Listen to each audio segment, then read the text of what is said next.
Hello everyone, my name is Srushti Jayant Deshmukh and I have secured rank 5 in UPSC CSE 2018.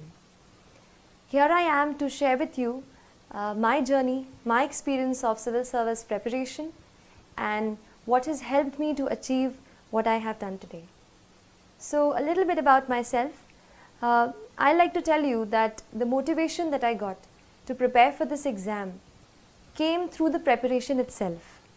When I started, I did not really know what I was going into. But when I started reading much and more, I found out that there are many people in this world, in our country, who are unfortunate, more unfortunate than we ever can be. I felt, how can I use my learning capacity, my ability to learn, to reach a position where I can help them and better their lives in some manner or the other. तो यही motivation रहा throughout my preparation and it pushed me through the entire process and I will tell you that this exam not only help you change other people's lives but ये आपको भी एक बेहतर इंसान बनने में मदद करती है. That is the beauty of UPSC CSE examination. It makes you into a person who is much more sensitive, who is much more responsible and who looks forward to doing something for the society.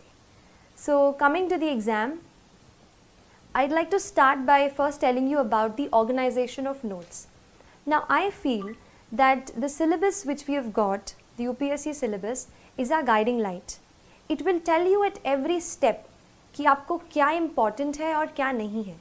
इसीलिए एक UPSC syllabus की copy मैंने अपने study table पर हमेशा रखी. उसके साथ ऑर्गेनाइजेशन ऑफ नोट्स एक दूसरा पॉइंट है जिस पे आपको सबसे ज़्यादा काम करने की ज़रूरत है, क्योंकि मैंने भी यही किया. अपने नोट्स को मैंने अपने सिलेबस को अलग अलग टॉपिक्स में हम डिवाइड जैसे कर लेते हैं वैसे डिवाइड किया और हर टॉपिक को मैंने एक अलग फोल्डर बनाया. तो उससे रिलेटेड जो भी मुझे एडिटोरियल कहीं न्यूज़पेपर में या कहीं इंटरनेट पे ऑनलाइन मैंने उसके बारे में पढ़ा, तो वो सारा मटेरियल मैंने उस एक फ़ोल्डर में डाल दिया. उससे ये हुआ कि जब मैंने रिवीजन करने की कोशिश की तो I found everything at one place. तो एक ये चीज़ है कि अपने नोट्स को आप अच्छे से ऑर्गेनाइज करें. ये काम आपको स्पेशली ज़्यादा ऑप्शनल में आएगा, क्योंकि ऑप्शनल में भी जैसे मेरा ऑप्शनल सोशियोलॉजी था तो उसमें ये सब्जेक्ट मेरे लिए नया था, लेकिन उसके सिलेबस के साथ मैं उसको हमेशा सिलेबस को साथ रखा मैंने और प्रीवियस ईयर के पेपर्स को मैंने देखती रही. मैं ऑप्शनल के पेपर में थोड़ा ऐसा है कि थीम्स जो हैं कई बार रिपीट होती हैं टॉपिक्स के, तो उन थीम्स पे आप हमेशा फोकस करते रहिए और कुछ थीम्स के आप अलग से नोट्स बनाइए खुद. मैंने कोशिश की कि मैं खुद अपने नोट्स रेफरेंस बुक से बनाऊं, क्योंकि जब मैं खुद उसको लिख लेती थी तो जो अंडरस्टैंडिंग है वो मेरी बेटर हो जाती थी. तो खुद के नोट्स पे मैंने खुद नोट्स बनाने की ज़्यादा कोशिश की. नेक्स्ट चीज़ जो मैं आपसे शेयर करना चाहूँगी और मुझे लगता है कि ये चीज़ बहुत इम्पॉर्टेंट है UPSC के लिए, वो है आंसर राइटिंग. जनरल स्टडीज़ और ऑप्शनल के जो टोटल हमारे रिटन के मार्क्स हैं वही मार्क्स हैं जो हमें कहते हैं ना आखिर आपको रैंक अच्छी दिलाएंगे. तो आप जैसे मैंने ये किया कि आंसर राइटिंग पे शुरू में बहुत डर लगता था कि आंसर अच्छे से नहीं लिख पा रही हूँ, और क्योंकि इंजीनियरिंग बैकग्राउंड से हूँ तो बस पॉइंट्स में छोटा छोटा लिखने की आदत है.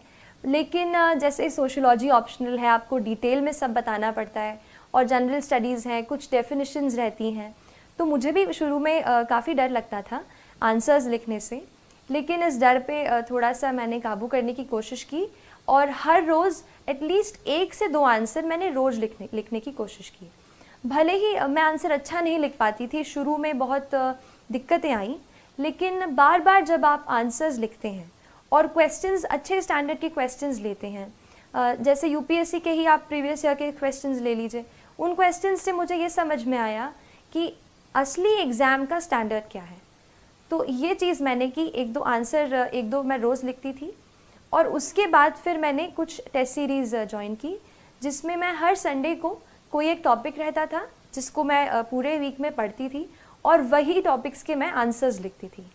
So that answer writing practice I think इतनी बिल्ड हो जाती है कि बाद में जब एग्ज़ाम में कोई सवाल जैसे आपको नहीं भी आ रहा हो तो भी आप अब सवाल से कुछ की टर्म्स को ढूंढ करके आप कुछ ना कुछ उसमें लिख सकते हैं जो कि उस आंसर के लिए रेलेवेंट हो।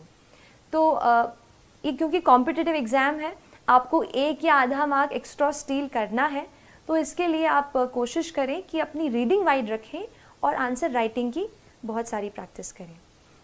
आंसर राइटिंग की अगर बात कर रही हूँ तो ये बता देती हूँ कि थोड़ा सा मैंने कोशिश की कि कुछ ऐसे सॉल्ट जैसा अपने आंसर में ऐसा स्प्रिंकल करूँ कि आंसर की क्वालिटी अच्छी हो जाए और एग्जामिनर थोड़ा एक्स्ट्रा मार्क्स दे दे। तो इसके लिए मैंने कोशिश की, जैसे फैक्ट्स कहीं से अपन जैसे न्यूज़पेपर पढ़ते हैं, कोई फैक्ट्स पढ़ते हैं, उसको मैंने पहले एक बुक में अलग से नोट कर लिया था। वो फैक्ट्स फिर मैंने एग्ज़ाम के बहुत जल्दी पहले ही एग्ज़ाम के जस्ट पास में ही मैंने वो लर्न कर लिए वो फैक्ट्स। फिर जैसे कुछ क्वेश्चंस ऐसे हैं जहाँ पर हम कुछ डेफिनेशंस लिख सकते हैं, तो जब आप आंसर को शुरू करते हैं तो आप उस डेफिनेशन से स्टार्ट कर सकते हैं। इसके अलावा कुछ कमेटी की रिपोर्ट्स होती हैं, जैसे ARC रिपोर्ट्स होती हैं, या फिर एक और बहुत इम्पॉर्टेंट रिसोर्स जो मैंने बहुत ही ज़्यादा यूज़ किया है वो है नीति आयोग का 3 ईयर एक्शन एजेंडा।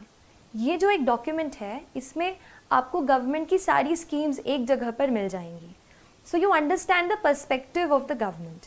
और वो मैंने पूरा डॉक्यूमेंट, उसमें काफ़ी टाइम लगा पढ़ने को, बट जब मैंने एक बार पढ़ लिया था तो काफ़ी कुछ मैं उसका अपने आंसर्स में कोट कर पाई। तो जो भी गवर्नमेंट के डॉक्यूमेंट्स हों, जैसे इकोनॉमिक सर्वे आता है, बजट आता है, ये आप बिल्कुल अच्छे से पढ़ें। मैंने भी पढ़ा और इसको फिर मैंने कोशिश की कि आंसर में लिखूं। इसके अलावा मैंने आंसर्स में कुछ इंटरनेशनल इंडेक्सेस हम पढ़ते हैं, जैसे एनवायरमेंटल प्रोटेक्शन इंडेक्स है, वर्ल्ड इकोनॉमिक फोरम की बहुत सारे इंडेक्स हैं जो अभी न्यूज़ में रहती हैं। तो उस इंडेक्स में इंडिया की जो भी रैंकिंग रही है, आप उसको भी अपने आंसर्स में जहाँ रेलेवेंट हो वहाँ कोट कर सकते हैं। और एक और लास्ट चीज़, आंसर्स में आप थोड़ा सा कहीं फ्लो चार्ट या कहीं इंडिया का मैप, ऐसे भी आप घर से प्रैक्टिस, पहले से जब आप आंसर राइटिंग करते हो आप उसमें प्रैक्टिस करो। मैंने एक शीट में जो भी मुझसे लगा कि ये यूज़ हो पाएगा, मैंने एक जगह पे सारी ड्राइंग्स ऐसे फ्लो चार्ट्स इकट्ठा कर लिए थे और वही फिर मैं रिवाइज़ करके आंसर हॉल में, जो भी राइटिंग हॉल था, वहाँ गई। तो उससे मुझे लगता है कि आंसर्स मैं अच्छे लिख पाई और तय वक्त में, यानी जो हमें 3 आवर्स का टाइम मिलता है, उसमें मैंने कोशिश की कि मैं सारे आंसर्स जो है वो कंप्लीट करके आऊँ। ये जो कॉपीज़ हैं ये आप iscore.in पर देख सकते हैं। इसके अलावा करंट अफेयर्स बेस्ड स्टडी, इस पे भी मैं थोड़ी सी बात करना चाहूँगी आपसे। मैंने ये किया कि क्योंकि ज़्यादा ह्यूमैनिटीज़ का बैकग्राउंड नहीं था, तो जो भी करंट अफेयर्स पे मैं पढ़ती थी, जैसे कई बार कोई इम्पॉर्टेंट न्यूज़ जो है, जैसे इलेक्शन है, प्रेसिडेंशियल इलेक्शंस हैं, तो उस पर बहुत सारे आर्टिकल्स आप देखोगे कि न्यूज़पेपर में आते हैं। वहीं से मैंने एडिटोरियल्स के नोट्स बनाए, उनको इकट्ठा किया और करंट अफेयर्स से ही मैंने कोशिश की कि पेपर 2 यानी GS 2 और GS 3 की मैक्सिमम प्रेपरेशन मैं कहूँगी कि मैंने न्यूज़पेपर्स, आर्टिकल्स ऑनलाइन जो आपको मिल जाएंगे, अच्छे आर्टिकल्स अच्छी वेबसाइट्स के, न्यूज़पेपर्स के, वहाँ से मैंने कोशिश की कि GS 2 और GS 3 के आंसर्स मैं वहाँ से कवर कर सकूँ। बाकी GS 1 में तो काफ़ी पार्ट जो है स्टैटिक है, जैसे हिस्ट्री, जियोग्राफी, वर्ल्ड हिस्ट्री, तो इसके लिए स्टैंडर्ड बुक्स ही मैंने रेफ़र की थी। करंट अफेयर्स बेस्ड स्टडी के बाद मैं थोड़ा सा आपको एक और लास्ट चीज़ बताना चाहूँगी टेस्ट के बारे में। कई बार हम सोचते हैं कि टेस्ट हमें बहुत सारे देने हैं, एंड मैंने भी पहले ये टेस्ट किया है कि टेस्ट सीरीज़ बहुत ज़रूरी है। टेस्ट सीरीज़ इसलिए इम्पॉर्टेंट हो जाती है क्योंकि हमें घर बैठे ये नहीं पता चलता कि हमारा क्या लेवल है, क्या स्टैंडर्ड है, क्या हम उस तरीके का एग्ज़ाम में परफॉर्म कर पाएंगे। तो ऐसे डाउट्स मुझे भी थे। टेस्ट देके मुझे ये पता चला कि ऑल इंडिया लेवल पर या जो भी आप इंस्टीट्यूट का ले रहे हैं उस लेवल पर आपकी क्या स्टैंडिंग है। तो इसके लिए आप टेस्ट ज़रूर लगाने की कोशिश करें। लेकिन इसमें एक और चीज़ मैं ऐड करूँगी। टेस्ट हम काफ़ी देते हैं, जैसे मान लीजिए प्रीलिम्स का टेस्ट है, हम 100 क्वेश्चंस तो अटैम्प्ट कर लेते हैं, लेकिन उसके बाद इतने एग्जॉस्ट हो जाते हैं कि उसको रिवाइज़ ही नहीं करते। ये मत कीजिए। मैंने बहुत जब ये गलती की, बाद में रियलाइज़ हुआ कि कई क्वेश्चंस फिर से ऐसे आ गए जो मैंने पहले कर चुके थे पर मैंने उनको पढ़ा नहीं था। तो आप ये करो। और मैंने ये किया था कि पहले मैंने जैसे एग्ज़ाम दे दी, 2 घंटे में हमने पहले क्वेश्चन सारे सॉल्व कर लिए, उसके बाद आप घर जाके अपने जहाँ आप पढ़ते हैं सारे क्वेश्चन को एक एक करके फिर से पढ़िए, जो भी उनका सोर्स है वहाँ से पढ़िए, उसको रिवाइज़ कीजिए, या फिर मैंने उसको अलग एक कॉपी में नोट कर लिया था, जो भी इम्पॉर्टेंट पॉइंट्स मुझे टेस्ट से मिलते थे, फिर उसको मैंने अलग से रिवाइज़ किया। तो ऐसे टेस्ट बहुत इम्पॉर्टेंट हैं, क्योंकि एक कंडेंस्ड फॉर्मेट में आपको एक जगह पे सारी चीज़ें मिल जाएंगी। तो टेस्ट को आप एनालाइज ज़रूर करें। एक और चीज़, हमारा जो नेचर ऑफ मिस्टेक है उसको समझने की आप ज़रूर कोशिश कीजिए। कई बार हमारी मिस्टेक इस वजह से होती है कि हम सिली मिस्टेक, मतलब ए मार्क करना होता है बी कर देते हैं। कई बार ऐसा होता है कि नॉलेज गैप होता है, मतलब हमने वो चीज़ पढ़ी ही नहीं है, भले ही वो चीज़ हमारे सिलेबस में है। और कई बार ऐसा होता है कि हम बहुत ज़्यादा रिस्क ले लेते हैं कि जैसे 3 ऑप्शन में से एक हमें सही लग रहा है एंड फिर भी हमने उसे अटेम्प्ट कर दिया। तो आप अपने नेचर ऑफ मिस्टेक को एनालाइज करो। मैंने कोशिश की ये पता करने की कि मैं गलती कहाँ कर रही हूँ। मेरा पहले शुरू में नॉलेज गैप आ रहा था, इवन प्रीलिम्स के काफ़ी पास तक ऐसा हो रहा था।